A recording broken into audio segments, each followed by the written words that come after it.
কর্মী নিয়োগে সীমিত সংখ্যক এজেন্সির তালিকা প্রকাশের পর ফের মালয়েশিয়ার শ্রমবাজারে সিন্ডিকেট তৎপরতা আশঙ্কা জনশক্তি রপ্তানিকারকদের। বিশ্লেষকরা বলছেন এতে দেশটিতে কর্মী নিয়োগে পুরনো সিন্ডিকেট কিংবা কোনো গোষ্ঠী একচেটিয়া নিয়ন্ত্রণ প্রতিষ্ঠার সুযোগ পাবে।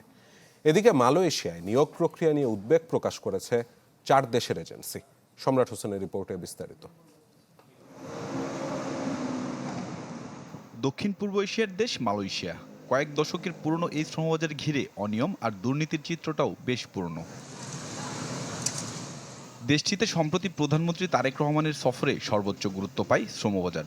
সেই প্রেক্ষিতে মালয়েশিয়ায় কর্মী নিয়োগে 2 দফায় নতুন করে 338 বাংলাদেশি রিক্রুটিং এজেন্সি ও 40টি মেডিকেল সেন্টারের নাম ঘোষণা করে। এসব এজেন্সির নাম প্রকাশের পর জনশক্তি রপ্তানিকারকদের মধ্যে দেখা দিয়েছে তীব্র প্রতিক্রিয়া। ব্যবসায়ীরা বলছেন নতুন মুলুকে ফিরেছে পুরনো সিন্ডিকেট। নগদ নিয়ে এলো হার না মানা হার অফার। সর্বনিম্ন 10,000 টাকা রেমিটেন্স নগদে পাঠালে থাকছে স্বর্ণের হার জেতার সুযোগ।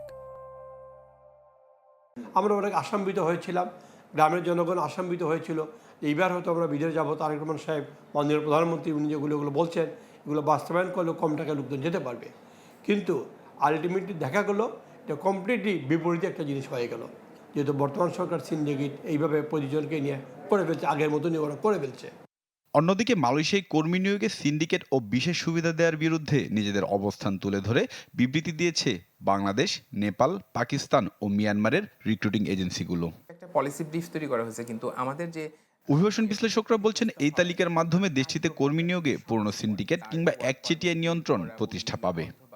একবার বলা হচ্ছে এটা, একবার বলা হচ্ছে সেটা, এবং সবকিছু মিলিয়ে একটা ধূম্র জাল তৈরি করা হচ্ছে, এবং আমি মনে করি এটা অনেকটা ইন্টেনশনালি করা হচ্ছে, যাতে করে এই ধূম্র জালের মধ্য দিয়ে যে সিন্ডিকেট হওয়ার কথা, যেটা মালয়েশিয়া সরকার আসলে ঘোষণা করেছে 25টা রিক্রুটিং এজেন্সির নাম, সেটাকেই কোনোভাবে ইস্টাবলিশ করা, যাতে করে এরা এই ব্যবসাটাকে আবারও করতে পারে।